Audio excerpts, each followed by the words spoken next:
Quiero hacer contacto en esta parte del programa para conversar en Bruselas con el eurodiputado Jordi Cañas, jefe de la misión de observación electoral de la Unión Europea, que estuvo o que está allí en Guatemala. Diputado, bienvenido. Gracias por acompañarnos como siempre. Muchas gracias. ¿Cómo están? Pues bien, preocupados quizás por lo que está pasando en Guatemala. Diputado, a 11 días de la primera vuelta no hay una oficialización de los votos en estas elecciones. Como jefe de la delegación de observación de la Unión Europea, ¿le preocupa la situación?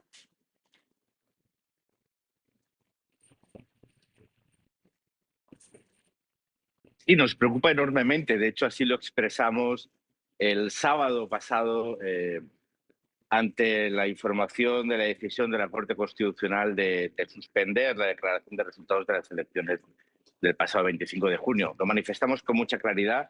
Nosotros, la misión de observación de la Unión Europea, pero también la observación de la Organización de Estados Americanos, como los observadores nacionales de Guatemala, habíamos coincidido en que, a pesar de que el proceso había tenido había sido afectado por las decisiones adoptadas por el Tribunal Supremo Electoral en cuanto a las inhabilitaciones de determinadas candidaturas, el día de las elecciones, la votación, el recuento y la transmisión habían sido transparentes y el resultado había sido claro.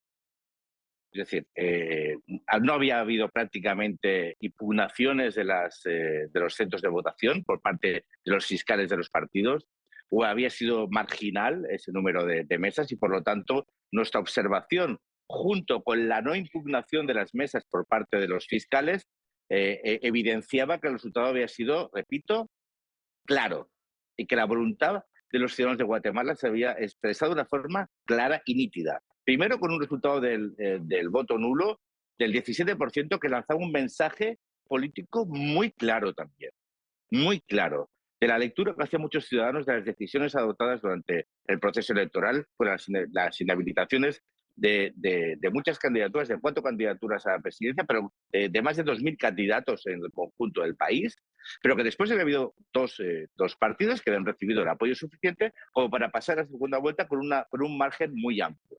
Así que una jornada electoral realizada prácticamente de una forma impecable, salvo las incidencias y la violencia que se vivió en algunas mesas, pero que fue menor a la del año 2019.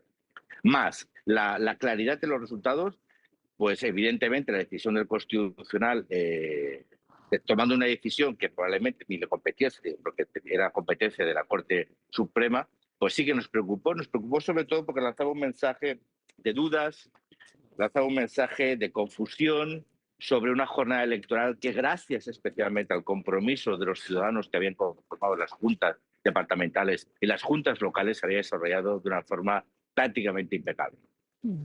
¿Cómo se explica entonces, diputado, una decisión como esta? Hay quien señala interferencias políticas, por ejemplo. Sí, no, y yo vuelvo a insistir. Cuando me refiero al proceso, en este caso me refiero a la jornada electoral. El proceso, como te digo, nosotros hemos significado algunos elementos de arbitrariedad en las decisiones que afectaban al proceso electoral. Pero el día de las elecciones, como le recalco, convenimos que habían sido transparentes y el resultado claro. Mira, yo no puedo hacer inferencias. Yo no puedo. Tengo mi opinión, no se crea. Pero justamente la naturaleza de nuestra misión, que es no interferir y no provocar injerencias en el proceso, me evita manifestarla. Pero sí que es cierto que yo creo que los ciudadanos de Guatemala, esos que amplísimamente decidieron con su voto qué quieren. Las elecciones tienen que servir para saber qué quieren los ciudadanos. Los ciudadanos se manifestaron con claridad de una forma pacífica, mayoritariamente, con algunos elementos que también significamos de violencia que deben de ser erradicados, pero que no incidieron sobre un conjunto de jornada pacífica y sobre todo muy comprometida por parte de los ciudadanos, ¿no? Por lo tanto, a nosotros nos preocupa que se utilicen mecanismos legales e incluso legítimos para intentar alterar la decisión y la voluntad de los ciudadanos. Y reitero un elemento que creo que es clave. Mire, en casi todos los centros electorales había fiscales de los partidos que han interpuesto los recursos. Un recurso que, repito, dentro del marco legal es posible. Pero es evidente que esos fiscales no habían manifestado durante la jornada electoral elementos que permitieran impugnar esas mesas. No habían manifestado, no habían significado, no habían determinado elementos como para impugnar esos centros de votación. Por lo tanto, a partir de ahí, si no ha habido el día de las elecciones elementos suficientes como para que los fiscales presentes en las mesas físicamente impugnaran esa mesa por irregularidades en la votación, por irregularidades en el recuento o por irregularidades en la transmisión, ¿cómo es posible que se cuestionen todas las elecciones, todo el resultado de todas las elecciones que sucedieron el día 25 por una demanda legítima de partidos? Otra cosa es si uno tiene que analizar si la Corte era la adecuada y, en segundo Claro, lugar, si la decisión fue ajustada. claro. Ahora, diputado, ¿puede verse alterado el calendario electoral? ¿Hay preocupación en relación a la segunda vuelta y a los tiempos, si se cumplen o no, para llegar al día correspondiente?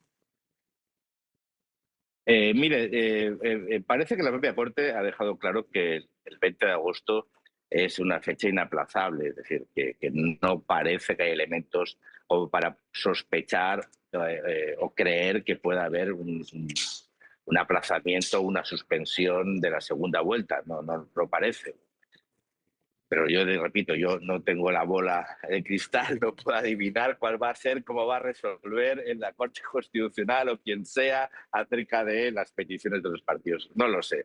A mí una cosa que me preocupa, no tanto en las audiencias, que parece que todas aquellas que se han resuelto, pues no parece que han habido modificaciones. Si hay algunas, sea en ámbito local, porque el margen de votos sea pequeño, no parece que fuera a verlas en el ámbito de las elecciones a la presidencia.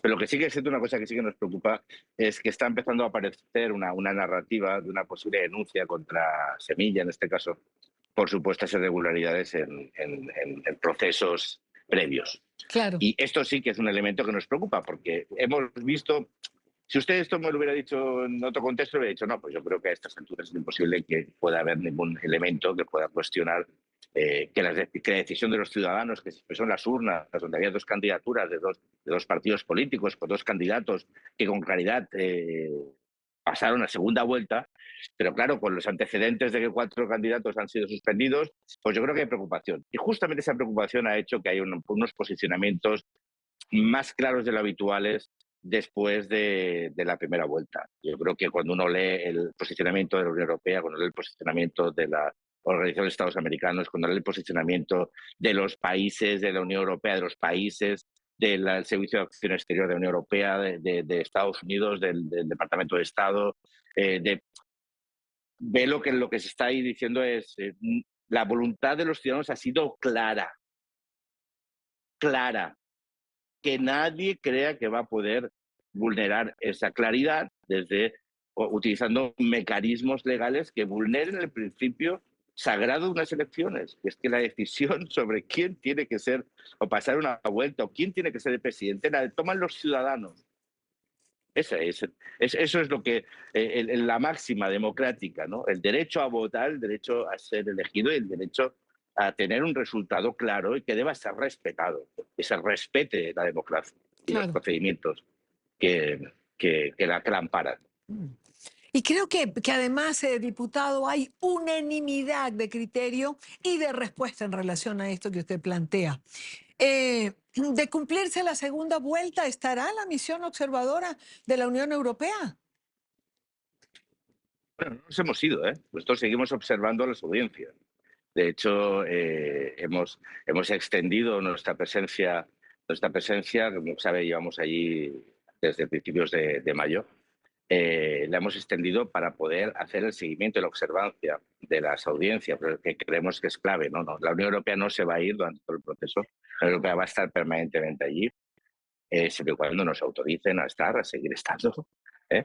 Y evidentemente vamos a monitorizar todo el proceso de las audiencias y todo lo que pase desde entonces. Repito, lo de las audiencias yo estoy convencido, bueno, no puedo asegurarlo, pero creo que realmente no va a haber una alteración fruto de las revisiones o de los análisis que se sucedan No creo que vaya a haber una modificación respecto a lo que significa el 20 de agosto, cuando es segunda ronda de las elecciones presidenciales, pero sí que vamos a estar muy atentos a las decisiones que se van a adoptar frente a posibles amparos o voluntad de eliminar a alguno de los candidatos que han pasado segunda ronda sobre la participación a la misma, ¿no? Por lo tanto, eso sí que vamos a estar muy encima.